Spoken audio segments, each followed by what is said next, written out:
भन्दाखेरि प्रधान न्यायाधीश लगायतका सर्वोच्चका न्यायाधीशहरूको सम्बन्धमा कुनै उजुरी पर्दछ भने त्यो उजुरीको सम्बन्धमा सुन्नुपर्ने निकाय भित्रैको एउटा निकाय संयन्त्र बन्नु पर्दछ। त्यो बन्यो भने अहिले जस्तो बाहिर छापछापै आउने कुराहरू हुन सक्दैन।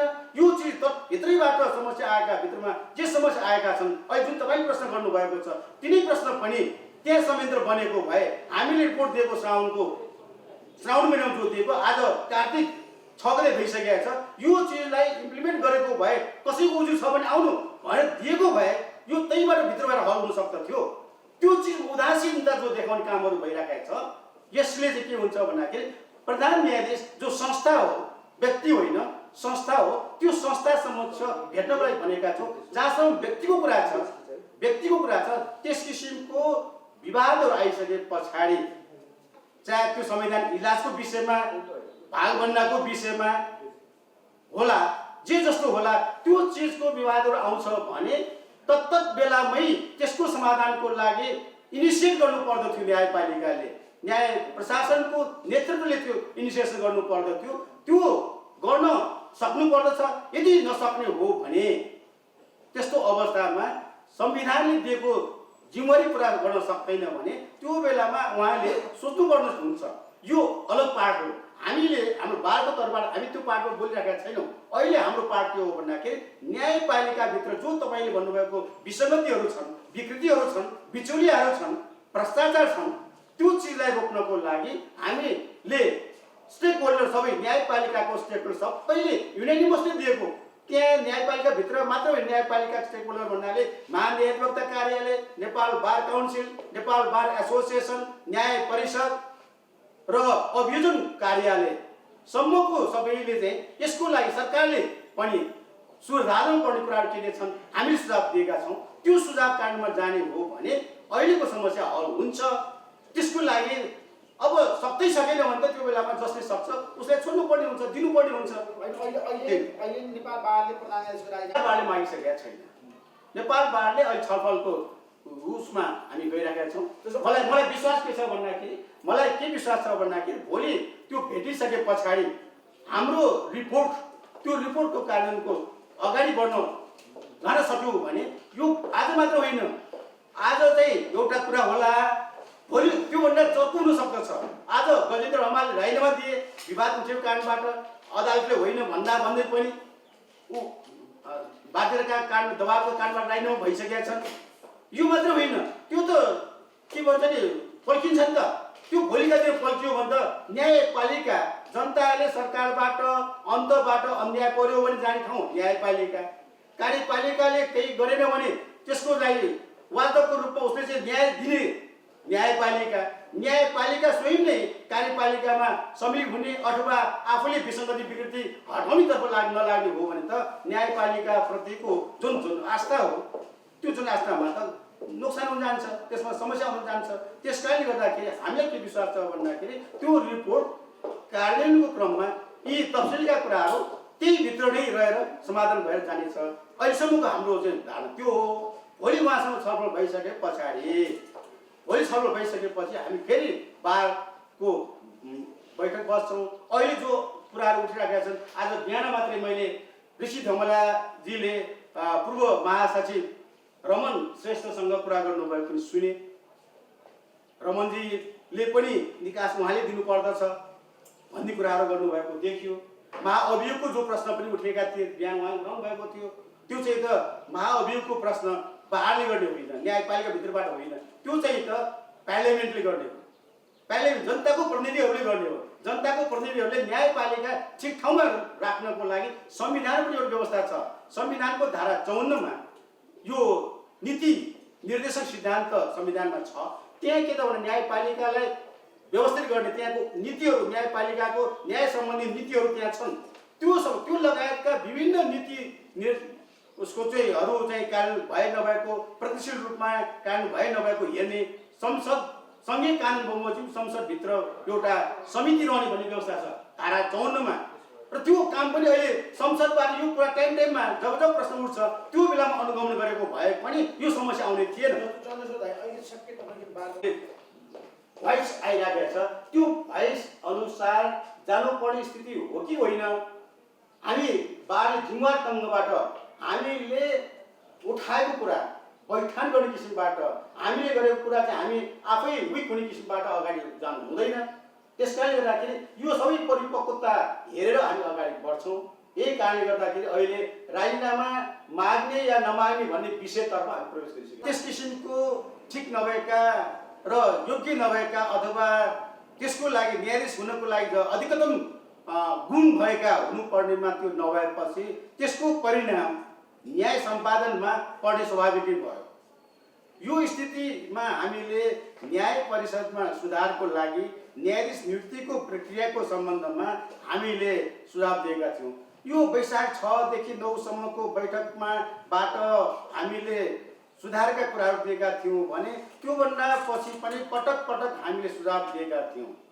र यो बिचमा न्यायाधीश नियुक्तिका विषय, त्यसपछि न्यायपालिकाभित्र विसङ्गति, विकृति, बिचौलियाहरू मौलाएको विषय, भ्रष्टाचार नियन्त्रणका विषय, सम्पत्ति, न्यायाधीशहरूको सम्पत्ति रातारात बढ्दै जाने विषयका सन्दर्भमा सम्पत्ति विवरण सार्ने गर्नुपर्ने भन्ने विषय लगायतका कुराहरू हामीले उठाउँदै आएका थियौँ।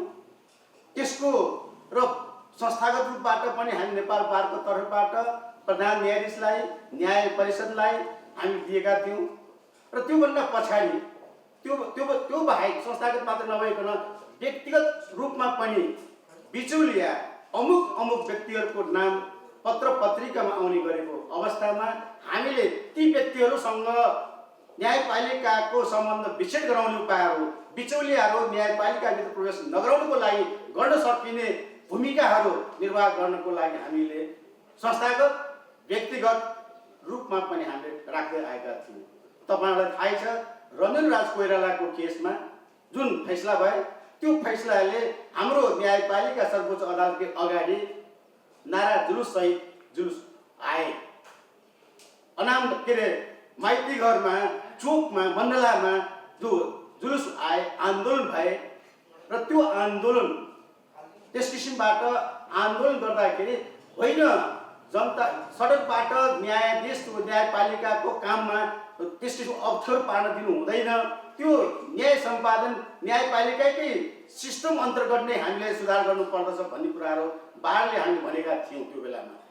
तर रञ्जन राज कोइरालाको मुद्दामा पुनरावलोकन तत्कालीन भयो, निस्सा भए, त्यो फैसला टुट्यो भने देखायो, तर अहिलेसम्म त्यो फैसला भएका छैनन्। यस किसिमको फैसलाहरू, थुप्रै फैसलाहरू 62-63 सालदेखिका मुद्दाहरूको अहिलेसम्म सर्वोच्च अदालतबाट फैसला हुन सकिरहेका छैन। विसङ्गति, विकृति बढ्दै गएको स्थिति छ। बिचौलियाहरू आफ्नो कतै मलमा बसेर, कतै होटलमा बसेर, कतै कहाँ बसेर बिचौलियाले काम गरिराखेको छ भन्ने पनि यहाँकै मिडिया मार्फत आउने गरिराखेको छ। त्यो चिजमा पनि रोक्नुको लागि हामीले भनेका थियौँ। त्यो चिज पनि नियन्त्रण हुन सकिरहेको छैन। यो स्थितिमा कानुन व्यवसायीहरूको तर्फबाट न्यायपालिका शुद्धिकरण अभियान हामी बारले त भन्दै आएका थियौँ, त्यति मात्र पर्याप्त भएन।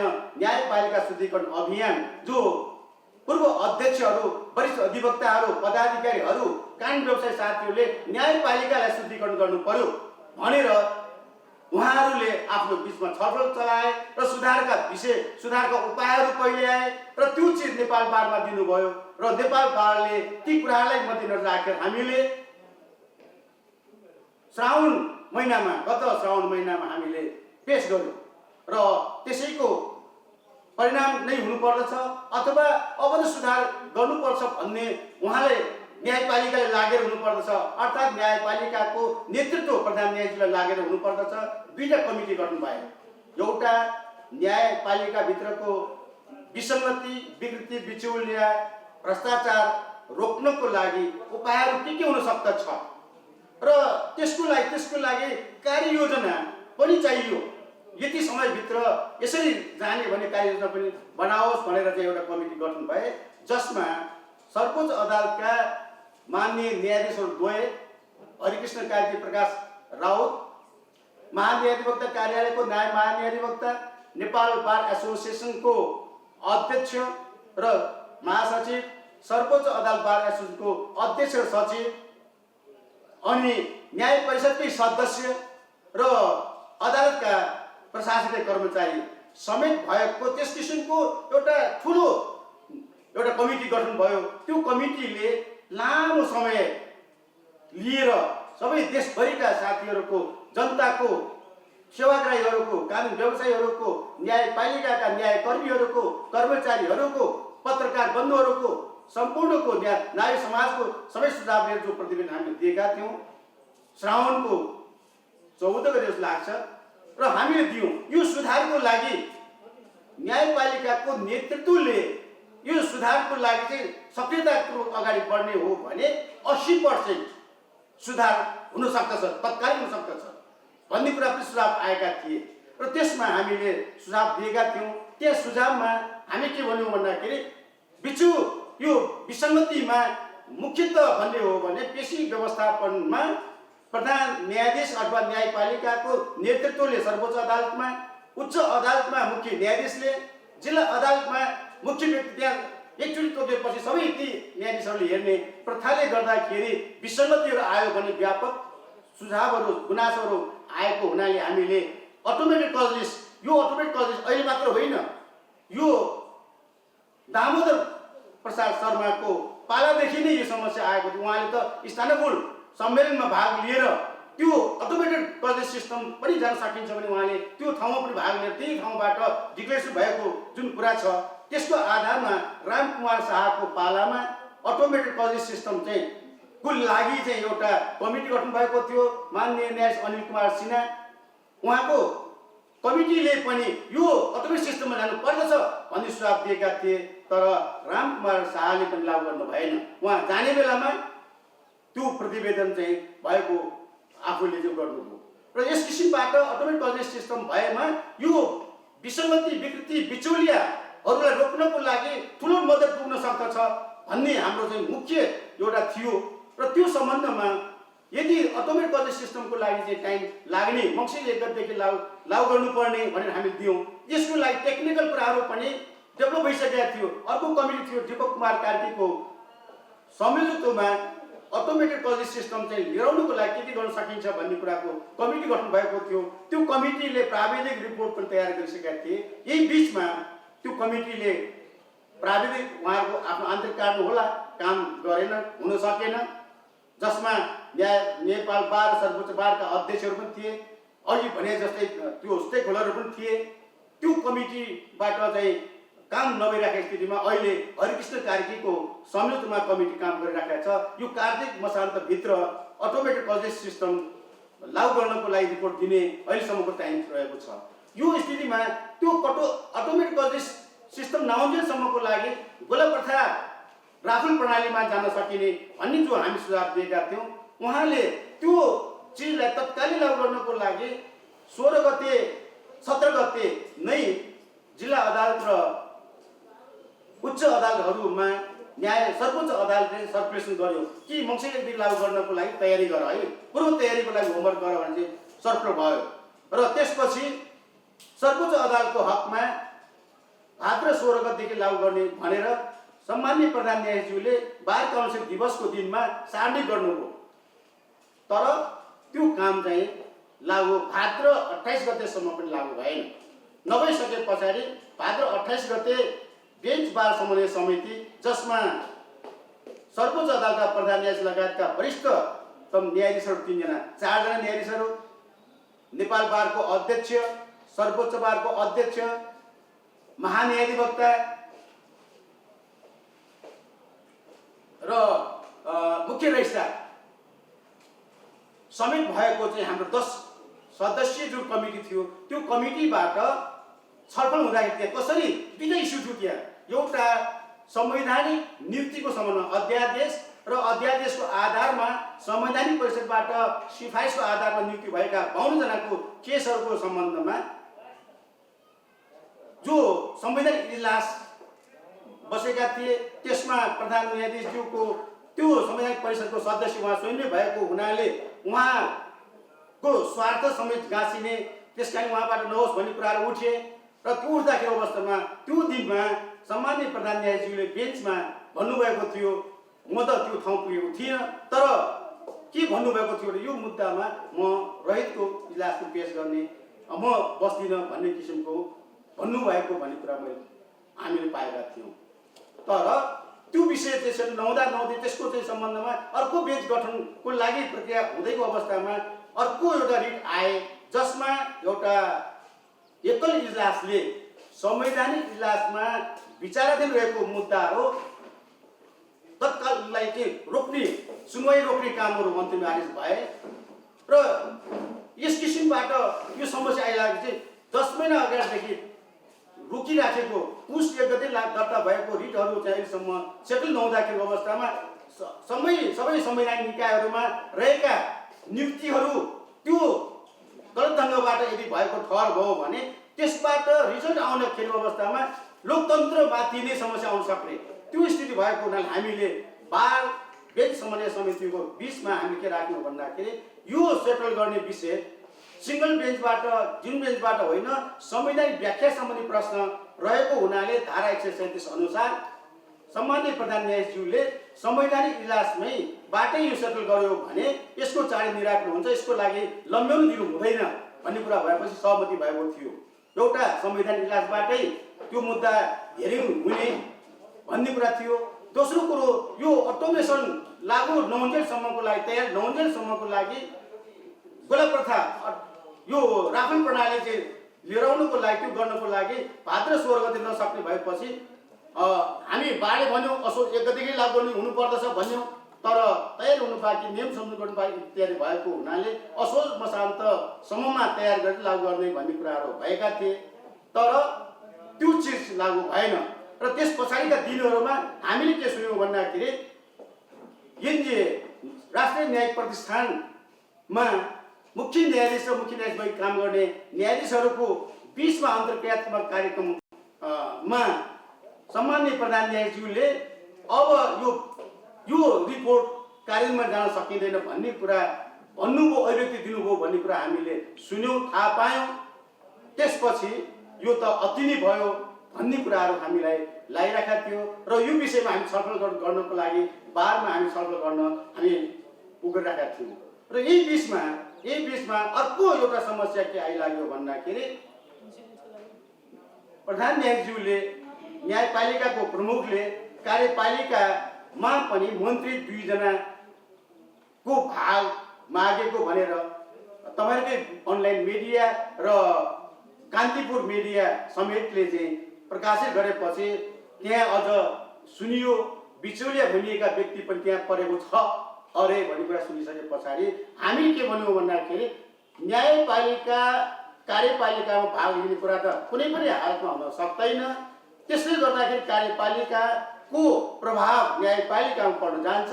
शक्ति सन्तुलन नियन्त्रण सिद्धान्त प्रतिकूल, शक्ति प्रतिकरणको सिद्धान्त प्रतिकूल हुन जाने भएको हुनाले यो काम यदि साँच्चीकै हुन गएको रहेछ त्यो नहोस्, हुन सक्दैन। यदि त्यस किसिम हुन खोजेको रहेछ, गर्न लागेको रहेछ भने हामीले त्यस्तो कामहरू भयो भने नेपाल बारको तर्फबाट एकदमै सरकार र न्यायपालिका प्रमुखको विरुद्धमा हामी लाग्नेछौँ भन्ने कुरा हामी स्टेटमेन्ट दिएका थियौँ। तर त्यही दिनमै यता एकातिर सर्वोच्च अदालतले एउटा रजिस्ट्रारले, सह रजिस्ट्रारले चाहिँ अथवा त्यहाँको प्रशासनले होइन न्यायपालिका त्यसमा सहभागी भएको होइन, हुन सक्दैन भन्ने कुरा स्टेटमेन्ट दिनुभयो।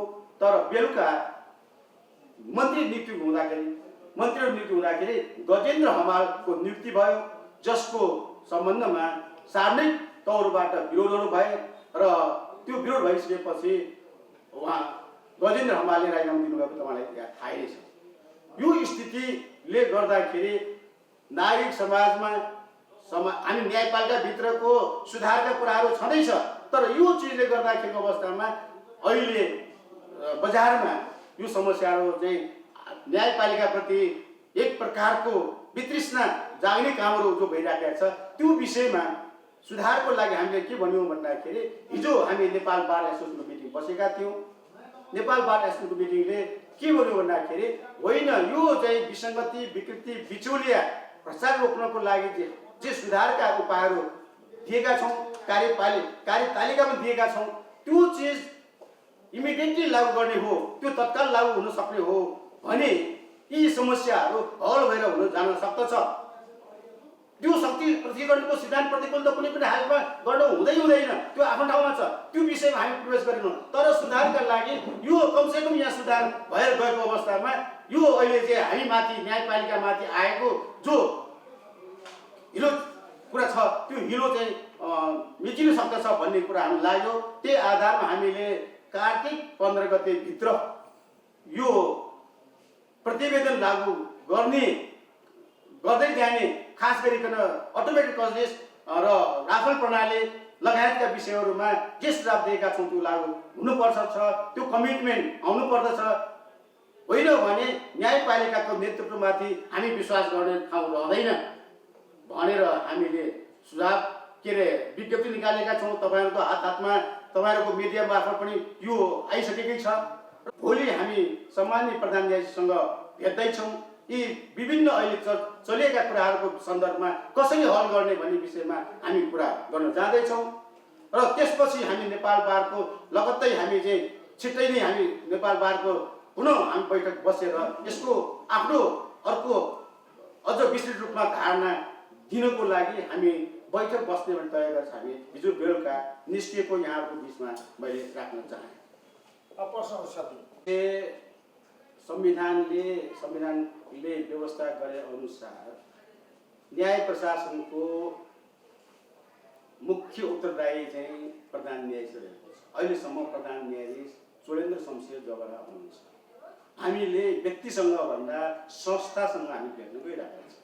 त्यो संस्थाले न्याय प्रशासन गतिलो बनाउन, न्यायपालिकाभित्र विसङ्गति विकृति रोक्न, बिचौलियालाई प्रवेश निषेध गर्न, बिचौलियाबाट न्याय सम्पादनमा प्रभाव परिराखेका कुराहरूलाई रोक्नको लागि चाहिँ उहाँले पहल गर्नुहुन्छ र भ्रष्टाचार रोक्नको लागि पहल गर्दछ। र त्यहाँ प्रतिवेदनमा हामीले दिएका छौँ, त्यहाँ प्रतिवेदनमा दिएकोमा सम्पत्ति यो जुन बिचौलिया र भ्रष्टाचारको आधारबाट कमाएका सम्पत्तिहरू हामी कानुन व्यवसायीहरूले पनि सुरु गरेका छौँ। मैले सम्पत्ति विवरण चाहिँ चुनावको बेला पनि दियौँ, चुनावमा जितेर आएपछि पनि दियौँ र त्यसभन्दा पछाडि पनि दिएका छौँ, अब पनि हामी दिनेछौँ। त्यसरी हामी सुरु गरेका छौँ भने न्यायाधीशहरूको सम्बन्ध पनि चाहे त्यो पदमा रहन्जेल होस्, चाहे पदबाट छोडिसकेपछि किन नहोस्, उहाँहरूको सम्पत्ति विवरण सार्वजनिक हुनुपर्दछ, छानबिन हुनुपर्दछ। तब मात्रै न्यायपालिकाभित्र विसङ्गति विकृति रोक्न सक्दछ भन्ने हामीले सुझाव बारको तर्फबाट सुझाव दिएका थियौँ र अहिलेको रिपोर्टमा पनि त्यो विषय औल्याइएको छ। त्यस्तै के त